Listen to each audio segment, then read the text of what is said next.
Hola, ¿cómo les va? ¿Cómo andan? ¿Cómo están todos? Bueno, besitos. Habíamos quedado la última vez hablando de un grupo nómade que asolaba desde la Mesopotamia, o lo que hoy es Irak, hasta Egipto, que se conocían con el nombre de babilónico de Apiru o Habiru o hebreos. La palabra hebreo viene posiblemente de este nombre, como dijimos, que significa el que pasa, el que atraviesa. Bien, la pregunta nuestra sería si estos apirus o avirus se refieren realmente a lo que después fueron el pueblo judío. Es decir, si nosotros somos descendientes de estos Apiru o Abiru que terminaron asentándose en lo que se denomina la tierra de Canaán o tierra de Israel. En realidad la Biblia nunca habla de personas solas. Es decir, en los textos siempre aparece alguien como un actor principal, pero detrás de escena nosotros vemos muchísimos extras, que sería lo que es una tribu con una gran cantidad de personas como grupos nómadas. Para algunos, el origen de partida que indica la Biblia da varios orígenes. Uno sería la Mesopotamia, lo que hoy es Irak. En otro texto hace referencia a Siria. En otros que habitaban ya en la tierra de los cananeos, de manera que no hubo ninguna conquista. El origen también egipcio, que no hay que descartarlo, está hoy en día muy discutido. Sin embargo, nos llama la atención que ciertos nombres aparecen en la Biblia, ciertos nombres egipcios.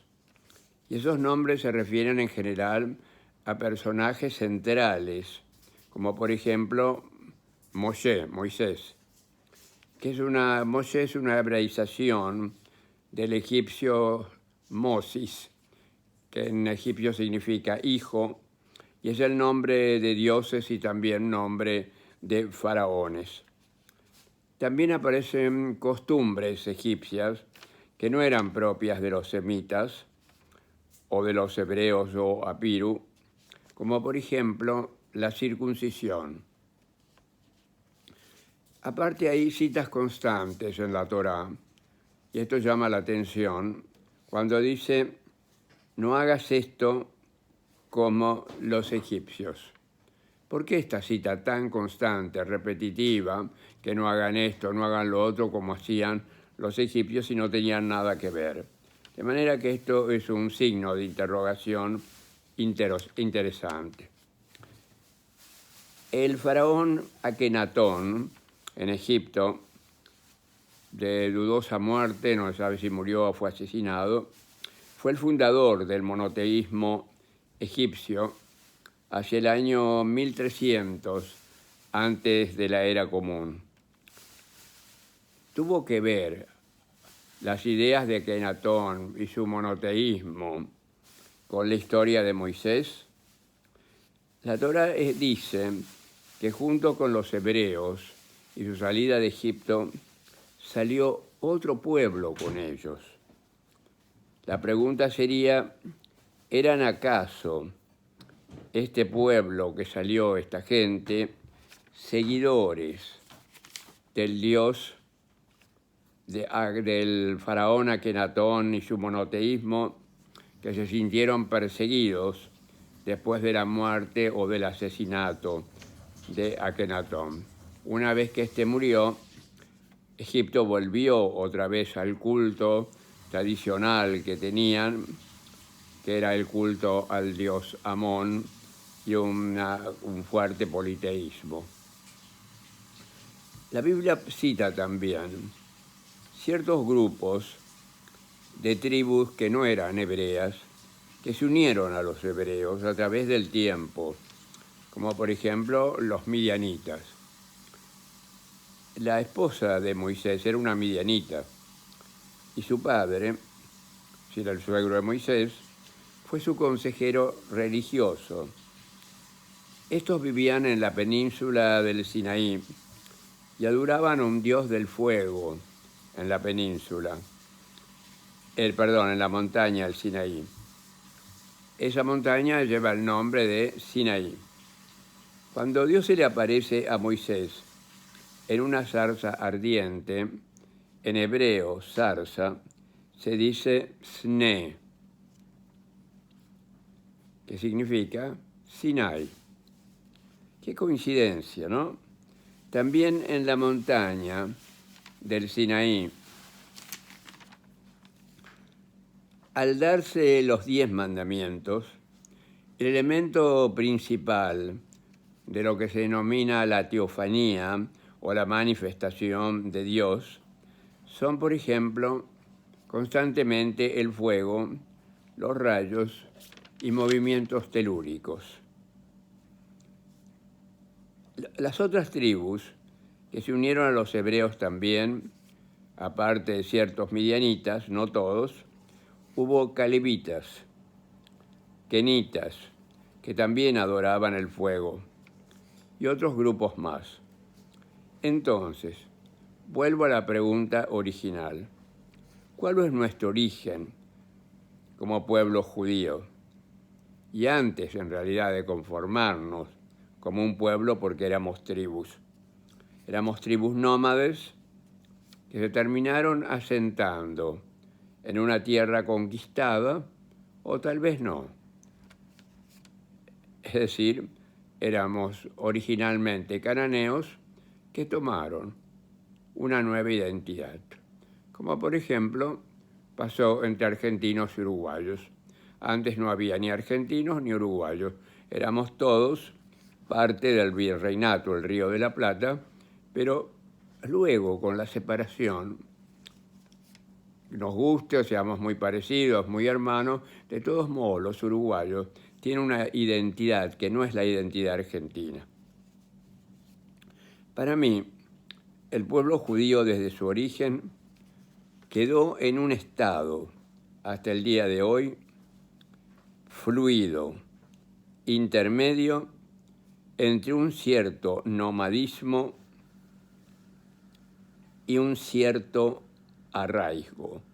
Es decir, un nomadismo original con un cierto arraigo a la tierra de Israel. Y esto constituye nuestro concepto de espacialidad judía tan especial. Para poder entender este concepto de espacialidad judía, no se lo puede considerar si antes no analizamos el concepto de pueblo, de la palabra pueblo. En hebreo se dice am, es decir, lo traducimos como pueblo. Pero no es lo mismo que el concepto occidental cuando nosotros hablamos de pueblo, como puede ser pueblo argentino, pueblo francés, pueblo alemán, pueblo americano, etc.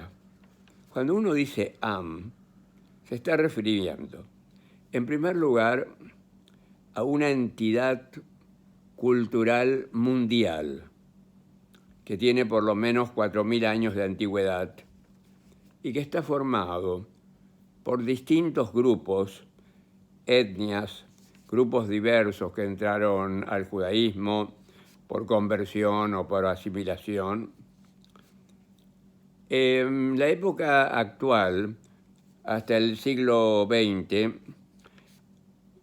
fueron estos judíos o hebreos, que es lo mismo, son sinónimos, es lo mismo, yo puedo decir soy judío o soy hebreo.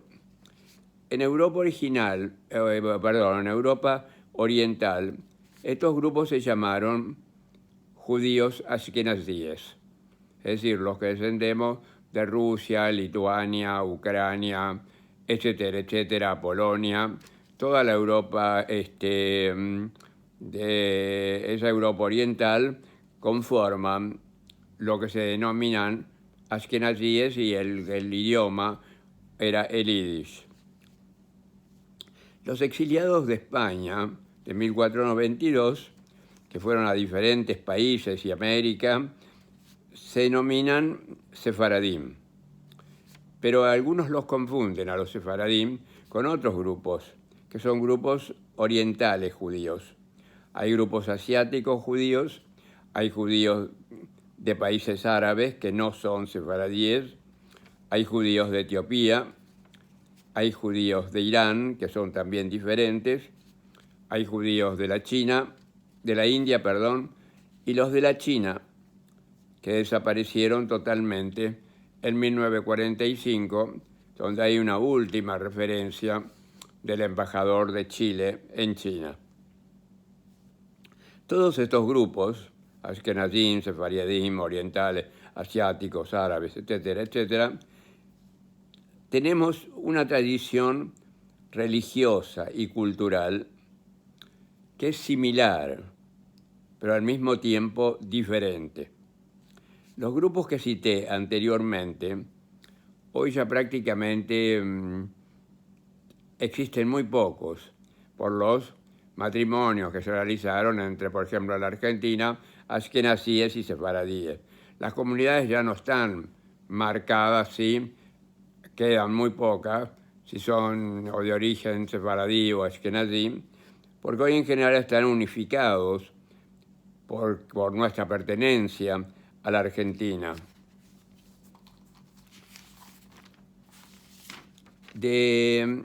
Lo que importa es el lugar ya de residencia. La cultura del país siempre tiene un peso enorme en la identidad de uno.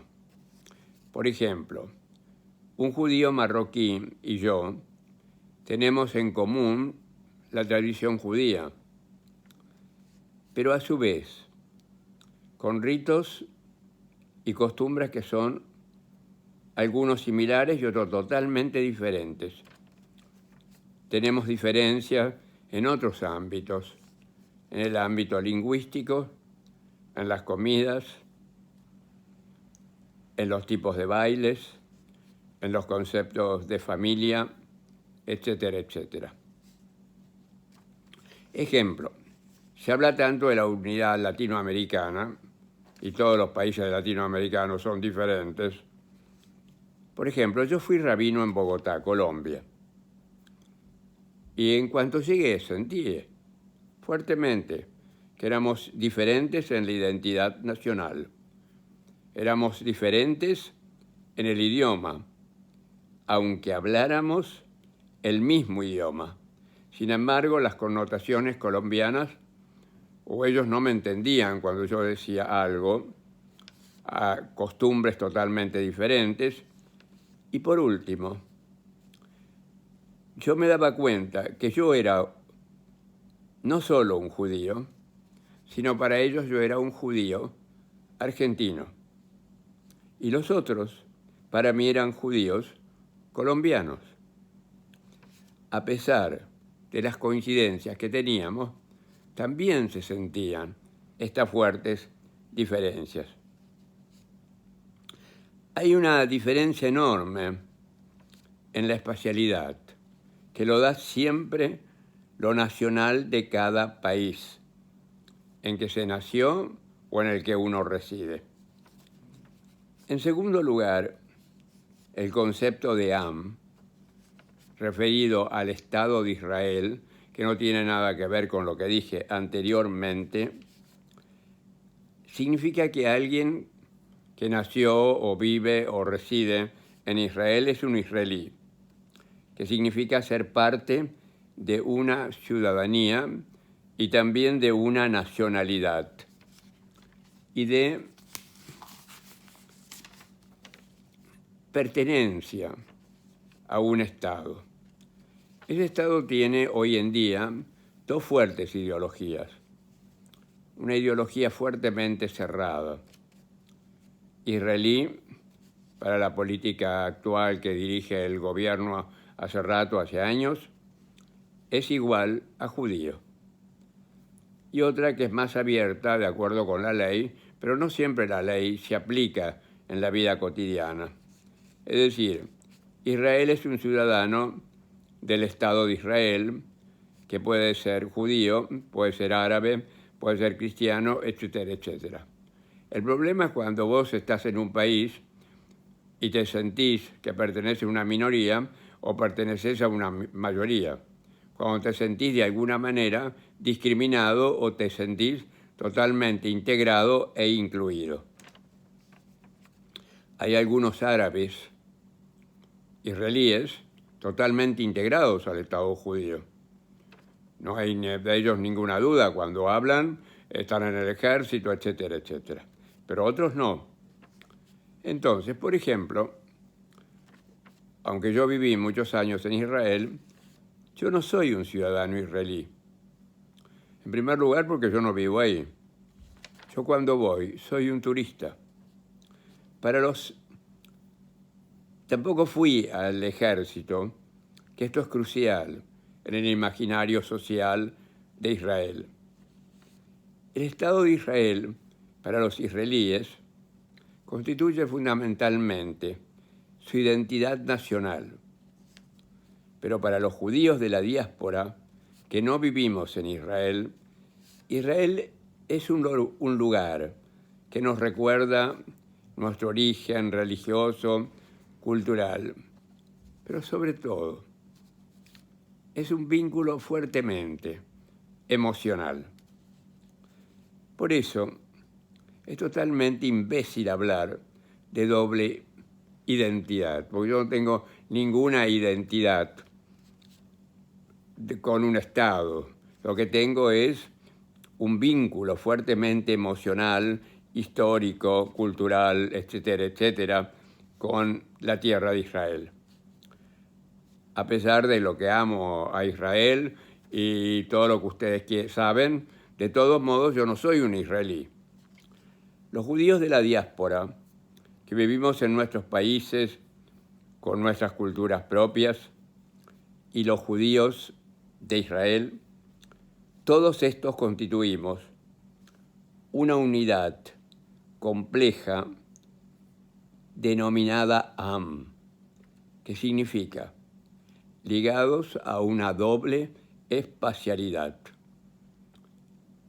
Ahí está la espacialidad del país en que cada uno nació o vive, y por eso no puedo hablar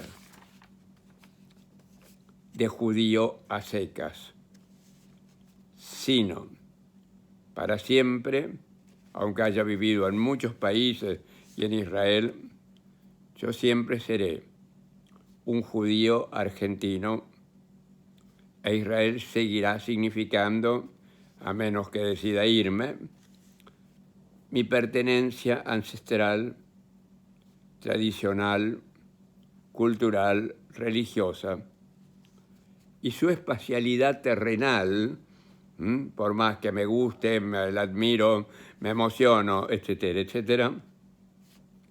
Vuelvo a insistir, es más emocional que ligada a una espacialidad territorial donde uno reside y vive cotidianamente.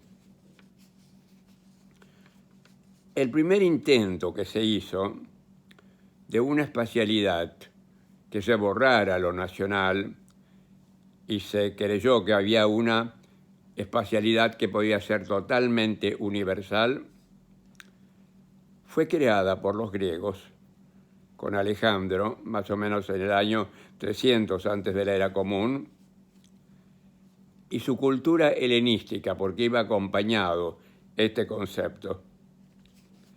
Ellos tenían un deseo fuerte, que siempre está en el ser humano, en sus orígenes, de expansión, no solamente territorial, sino también cultural. A eso lo llamaron oikoumene. La oikoumene significa, en griego, la tierra habitada. No tiene ninguna importancia si esa tierra es propia o ha sido conquistada. Derivado del término oikumené, tenemos el término que conocemos, que es el término ecuménico, que deriva del término oikumené, pero que hoy tiene ningún sentido, como el que dije anteriormente de los griegos. Hoy tiene dos sentidos diferentes.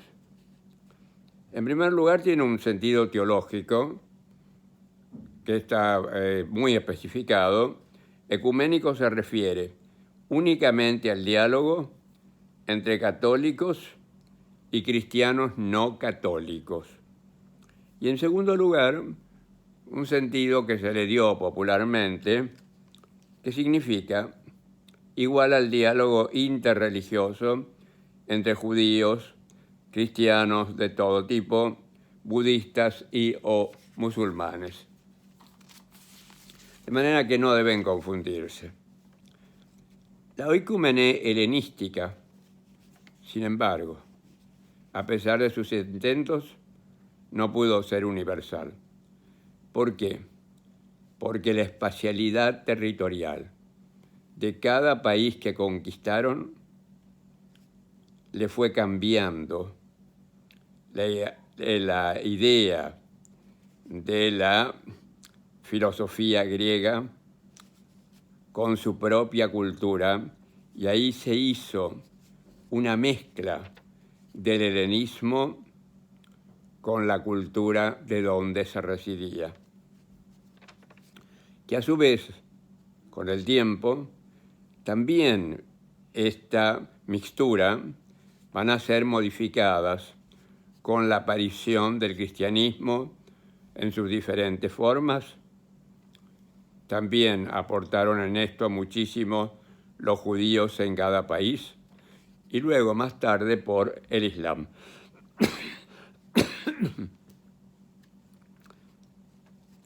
El otro gran intento de universalizar la espacialidad, es decir, eliminar lo nacional, fue para mí San Pablo. Esta es mi posición ideológica. Yo no puedo asegurar si es verdadera, solamente me sirve a mí porque es lo que yo creo y puedo estar equivocado.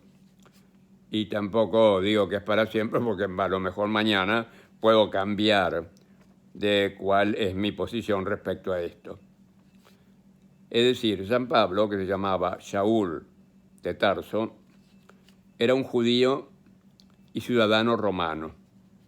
Tenía una formación tradicional fuertemente judía, muy fuerte. Es decir, sería lo que sería hoy un ortodoxo. Pero a su vez, como venía de Tarso, tenía una cultura fuertemente helenística. Bien, luego se lo conoció, todos lo sabemos, como San Pablo. Este llamado San Pablo nunca conoció, porque llegó después, al rabí Yoshua de Nazaret, o Jesús. Yo personalmente, es mi posición, a través de los estudios que fui haciendo, que no puedo asegurar que es así, San Pablo no quiso fundar una religión diferente que se llamara cristianismo, sino San Pablo fue un judío que pretendió una suerte de imposibilidad, una espacialidad judía universal similar a la oikumené helenística. Nada más que lo que la diferenciaba, que fuera sin conquistas, sino a través de una doctrina judía que él le dio un carácter totalmente universal, que eliminara para siempre el concepto judío de Am, y entonces ya no había más un pueblo en el sentido en que hablamos de pueblo, sino lo que tenía que aparecer ahora, todos los hombres entraban dentro de ese nuevo judaísmo que él nunca negó su pertenencia judía. Y está dado en la célebre frase que da origen a mi teoría, cuando él dice, no más griego, no más judío, no más hombre, no más mujer, sino todos en Cristo. Es decir, un universalismo total en todo sentido, y este universalismo en Cristo, este Cristo significa el origen del judaísmo, pero de un judaísmo universal.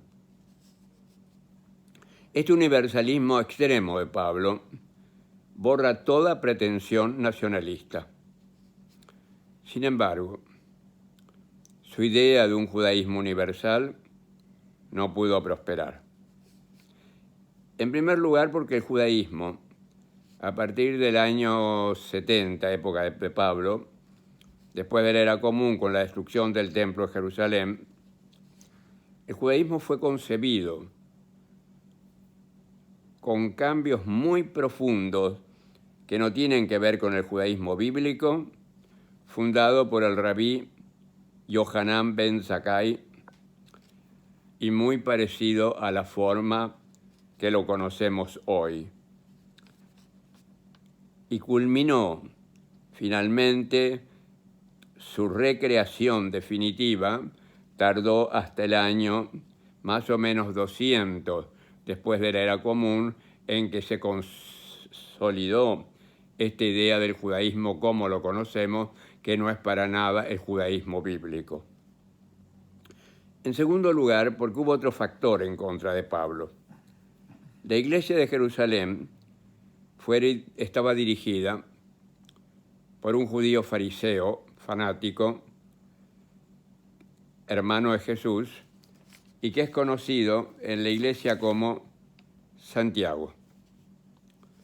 Este fue un oponente total a San Pablo. Como dijimos, porque Santiago viene de la palabra Sant, Iago es Jacob. Él era el líder, junto con seguidores, judíos fariseos, fuertemente ortodoxos, pero creían que Jesús era el Mesías, no Dios, ni el Hijo de Dios, ni cosa por el estilo, y que volvería seguramente en el día final en que Dios lo dispusiera. Hoy en día sabemos, aún dentro del Talmud, quiénes eran los rabinos que practicaban también y que eran seguidores de Jacob Santiago. Sus seguidores no se quedaron solamente en Israel, sino que se expandieron por el Imperio Romano. Pero después del siglo II de la era común, ya no tenemos más noticias de estos que se llamaban a sí mismos nazarenos, por Jesús de Nazaret.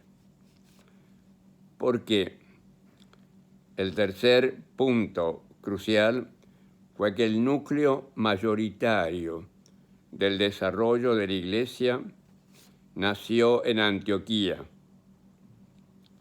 Antioquía era un foco de judíos conversos al judaísmo y también gran cantidad de no judíos que terminaron aceptando las ideas paulinas. Y se impuso por todo el universo del mundo romano con ideas y culturas, tomando aspectos del mundo pagano y ya sin vínculos o cortando vínculos totalmente con el judaísmo que había sido su origen. El cristianismo tardó para desarrollarse hasta el año 300 después del emperador hasta el año 300 después de la era común, cuando el emperador Constantino lo declara religión oficial del imperio, que tomaba las ideas originales de San Pablo, pero no el San Pablo que se conoce hoy en las epístolas. Estas fueron trastocadas por alguien crucial en la historia de la Iglesia, que fue el obispo Eusebio de Cesarea, que fue el asesor de Constantino, que dará el fundamento básico del cristianismo, si bien se necesita todavía mucho tiempo para que el cristianismo aparezca como la Iglesia que se conoce hace siglos. En primer lugar, Eusebio no creía que Jesús era Dios, ni hijo de Dios, pero sí un ser especialísimo enviado por Dios.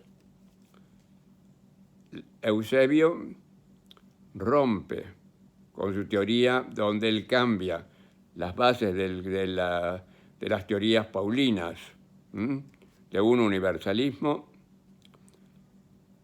Eusebio separa ya definitivamente al cristianismo de la tradición judía. Sin embargo, la espacialidad cristiana, conocida con el nombre griego católicos, que significa universal, y que era el fundamento de Pablo, no más judíos, no más griegos, no más hombres, no más mujeres, sufre, porque sucede un litigio histórico en la sede del Imperio Romano, cuando aparecen dos capitales en pugna: Roma, que dará lugar a la Iglesia de Occidente, y Constantinopla, que será la sede de la Iglesia cristiana de Oriente y que se mantiene así hasta el día de hoy.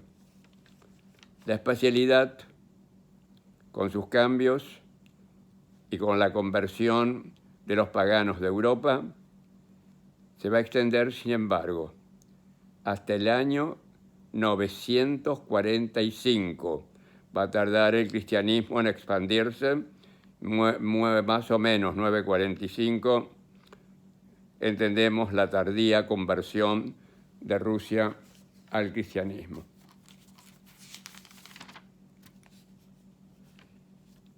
A pesar del concepto de católicos, que significa universal, la Iglesia recibió los aportes de diferentes culturas, diferentes pueblos paganos de Europa, donde el acento nacional debía sostenerse fuertemente y en una tensión constante con lo universal del cristianismo. Pero iban a tener que convivir, porque no hay espacialidad universal sin piso crucial de una cultura nacional a la cual uno pertenece. Ni el comunismo pudo lograr una universalización de la espacialidad a pesar del sometimiento a muchos pueblos. Esto que estoy diciendo aparece con una forma ejemplar en la vieja película La Dolce Vita, donde desde la terraza, donde están tomando sol, etcétera, etcétera, aparece un avión, una avioneta, que lleva hacia atrás atada a una cruz, y en donde el símbolo es que Europa sigue siendo fuertemente pagana desde el punto de vista nacional, y el cristianismo como que unifica todo eso en una tensión entre lo universal y lo nacional. Ahora, de todos modos, hay que agregar algo. El cristianismo no solo es una religión, en sus múltiples corrientes, católicos, evangélicos, orientales, etc., sino también representa fuertemente los valores de la cultura y de la civilización occidental, con coincidencias y también con disidencias dadas por la aparición de los ideales de libertad que chocaron contra el dogma de la Iglesia, de la Revolución Francesa y de los ideales que también heredamos en Occidente del humanismo desarrollado en el siglo XIX. Hoy Occidente se encuentra en una fuerte disyuntiva y fuerte problemática, ya que hay una tensión constante entre los que quieren aceptar y los que no quieren lo que se denomina multiculturalismo. El multiculturalismo significa que los inmigrantes en Europa han traído propuestas y exigencias de leyes y costumbres propias que son fuertemente contradictorias con el humanismo y con el concepto de libertad individual, y que en algunos países o en algunas ciudades se llevan a cabo y se imponen, por ejemplo, sobre todo del Islam, donde la ley de la Sharia prevalece sobre la ley del país. Y esto podría llevar a la larga al fin de la civilización occidental si el Islam llega a ser mayoritario. La globalización, diríamos otra forma de universalismo actual, el capitalismo y la sociedad consumista, tienen una apariencia universal, pero son constantemente frenados, en primer lugar, por los idiomas de cada país, con sus acentos, con sus formas particulares de expresarse, como propuse en mi experiencia colombiana. Y este idioma y su pronunciación y su forma está determinada por el territorio que obliga al aparato fónico a expresarse de esta manera y no de otra.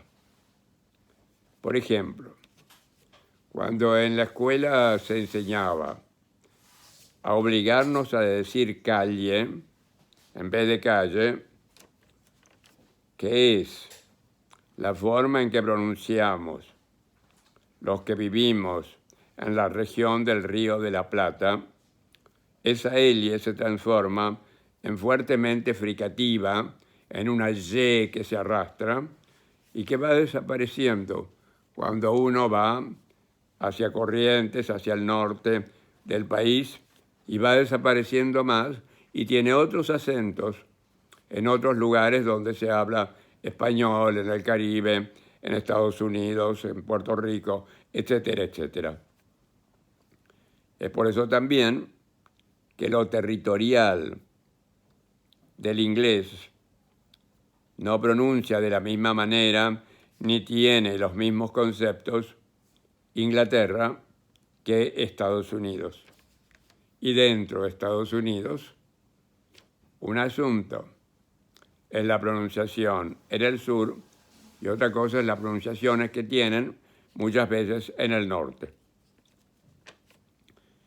También impiden un universalismo que tiene la idea de socavar las culturas y las riquezas que nos hacen seres humanos, pero esto es imposible, porque las tradiciones de los diferentes pueblos, por sus conceptos propios, sus conceptos de familia, cómo se constituyen los vínculos en cada sociedad. Ponen resistencia a una universalización ficticia, como puede ser el consumismo, como puede ser las otras formas que se han impuesto como el capitalismo, etcétera, etcétera. De todos modos, hay una fuerte resistencia a perder la identidad propia. Entonces, la espacialidad, cuando hablamos de espacialidad, siempre está compuesta por aspectos universales, por aspectos nacionales, fijos y con fronteras culturales que limitan y guardan la identidad, pero que a su vez también con gran flexibilidad, que rompen con la idea de lo totalmente fijo y cerrado de la espacialidad, el lugar donde nosotros residimos. Bueno, muy bien, será hasta la próxima y un beso.